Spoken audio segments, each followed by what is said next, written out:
I'm out here at one of my favorite places to fish today. I've fished from the bank here a lot, but I've never fished it from a kayak myself. I've come with my uncle a couple times and gone on his canoe, but I'm excited to, fish it for myself. It's a little windy out, so hopefully I can, overcome the boat position battle and still fish without getting frustrated. That's the one thing I've noticed about kayak fishing. You know, it's hard. It's hard when it's windy to maintain boat position. So hopefully we'll get that figured out, and hopefully we'll catch some fish. I'm looking forward to it. I saw people catching them here on a jerkbait recently, so I'm going to try that. I got a rattle trap tied on, and then throw some soft plastics from there if those don't work. So we'll see what happens.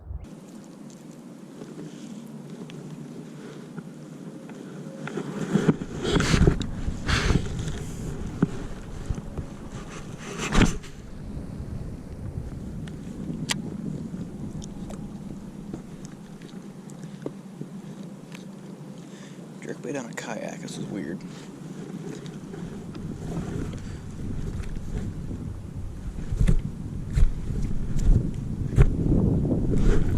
There's the fish already. I'm gonna assume it's back.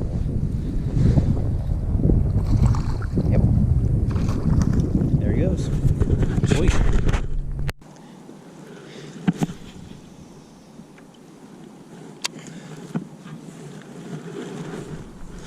There's a fish.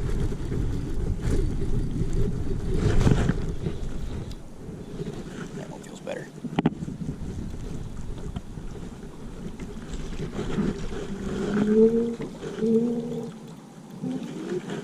That's a largemouth. Little guy.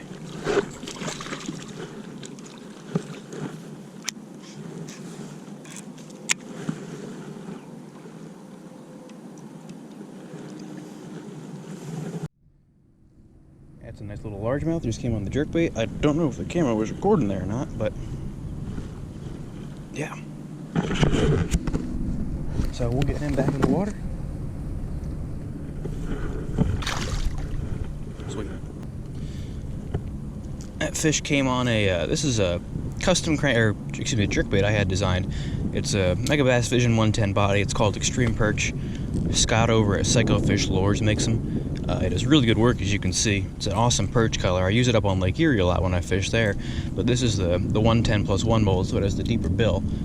These are a little bit lighter than the actual 110s because they have lead rattles inside instead of the tungsten, so that helps to kind of dive to that 5, 6, or 4 to 6 foot mark, because the original is supposed to dive 3 to 5, and then the 110 is 4 to 6, and since they're a little bit lighter, they dive a little bit less, so this is just right. You could also put heavier, as you can see I have really light hooks on this jerkbait, but you can put heavier hooks to help it suspend and have a little more weight. But I also always add a feathered treble to the end on all my jerkbaits, and then I like to add a red one up front as a place for them. I know red is one of the colors that disappears first in the water, but especially clear water like I'm fishing right now, it gives them a good point to key in on when they're looking to attack that bait. So if they go towards the front of the bait instead of the back, like that fish had, you'll have all 3 trebles in them instead of just maybe 1 or 2. So I'll make that cast again and try to get some more. I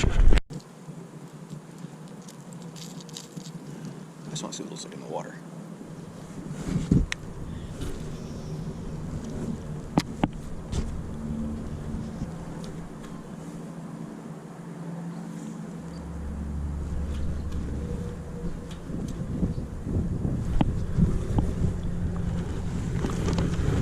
That's funny. Big old pickle. Huh. Sweet.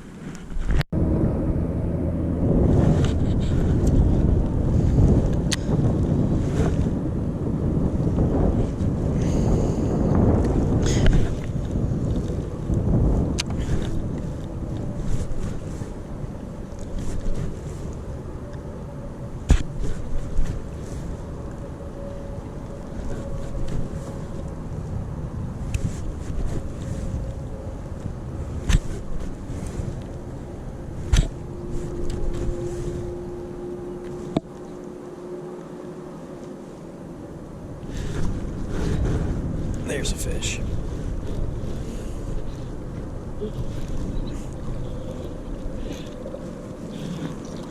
Oh, that's a good bass.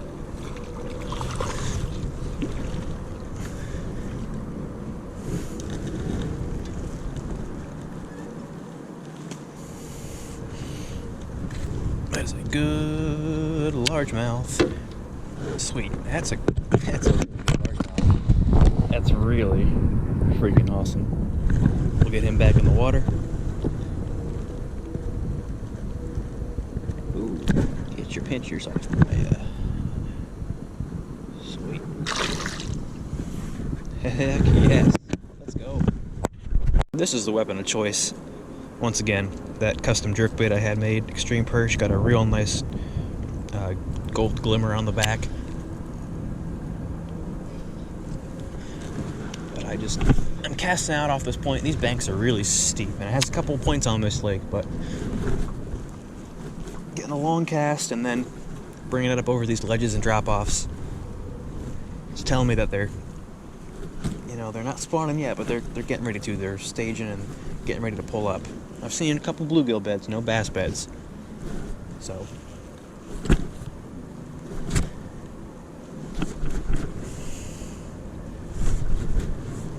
love the way setup cast jerkbaits. They're one of the harder things to cast far, yet a jerkbait's something you always want to have long casts on pretty much to be effective. So the rod I have is a St. Croix Legend Tournament. It's a 6'8" medium fast. It's a really good jerkbait rod. It's the rod that they designed specifically for jerkbaits and stuff. And then I got a Corrado 200K on it in the 8.5, is it? Yeah, 8.5. 8.5 to 1 gear ratio. It really picks up line that way. If I need to get it back in, I can get the jerkbait back in fast, but really when I jerk it, I really don't have to turn much of the handle to pick up all my line. I can really rip it, and then in one crank have most of my slack picked back up and ready to go. So that's what I like about this super high-speed gear ratio for this one. 7-speed works just fine, but I've played around with it, and I like this one a little better. Just makes it a little easier.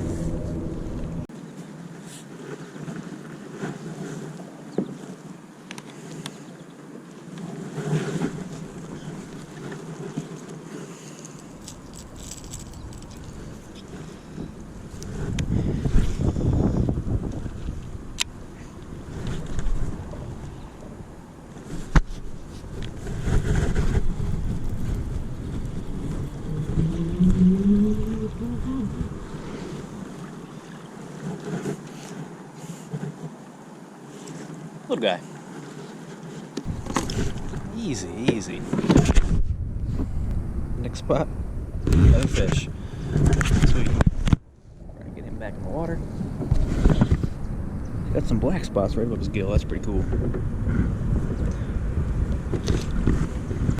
Well, I think that's about it for me. I'm going to wrap it up and head on out of here. It's cooling down a little bit. It's getting windier, so I'll be back here tomorrow. Forecast says it's going to be a little more bearable tomorrow, so it should be a little less of a struggle for me to stay on my spots and a little easier for me to get around the lake without wearing myself out. So stay tuned for that. Hopefully doing a lot of videos coming up here in the future. Please subscribe to the channel, and don't forget to like the video, guys. Thanks for watching.